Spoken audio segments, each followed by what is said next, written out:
Alright, so let's dive into our first lesson on going on autopilot, man. So basically, from the point of sale, when your people sign up for your course, all the way through to the ultimate transformation, you're not going to have to touch a button. You're going to have the emails go out automatically, which is the coolest.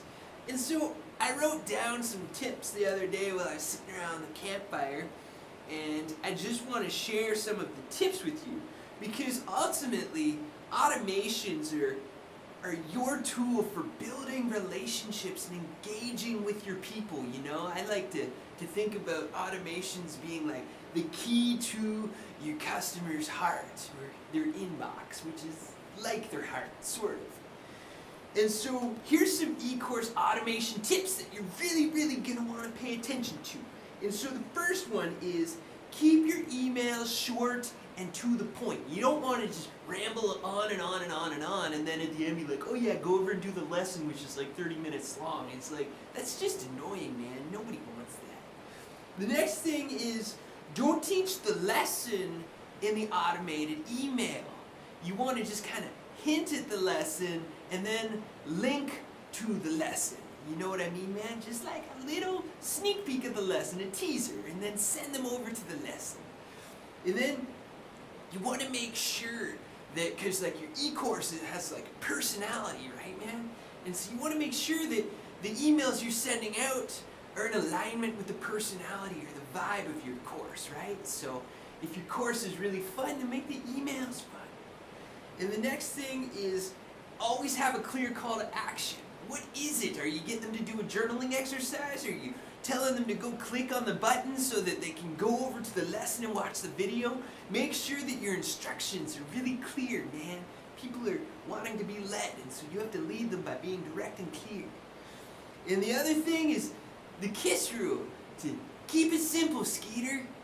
I got that one from my buddies Duber and Skeeter, who live down at Camp Medius, and I always just liked that one because I thought Skeeter was nicer than calling somebody stupid, because everybody's not stupid. Nobody is. We're all smart. We're geniuses of the cosmos. And so that's the automations of your eCourse. You can also get into marketing automations, you know, like somebody signs up for your newsletter and you send them a series of, say, 7 videos or whatever over the course of 7 days. That's another way to do automations, but this isn't the time or the place for that. We want to keep it specific for your eCourse. And so some of the things that I personally love about automations and being on autopilot is like my students benefit from work I did like 10 or 20 years ago on my eCourses. You know, that's pretty cool. I can go off on like 3-day vision quests in the mountains by myself and feel good that I'm contributing in the world in a positive way. And I'm not even doing anything, man. And the other piece I really like that works for me and my lifestyle and my body and mind and spirit type is that once I set it up, I don't have to think about it anymore. Not thinking about things is what I do best.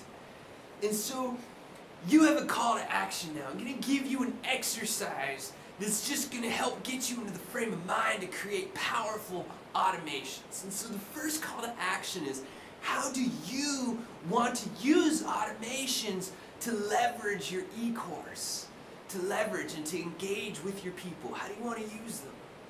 And the next question is, how is that going to benefit you and the people? Why is learning automations going to improve your life and business? That's something to think about, because learning automations is going to be a bit of a learning curve. It might take you like a whole hour or 2 to figure it out, you know? And so to get through the resistance of actually starting, it's always good to know in the long run, how is this going to help you and make your life and business smoother and easier?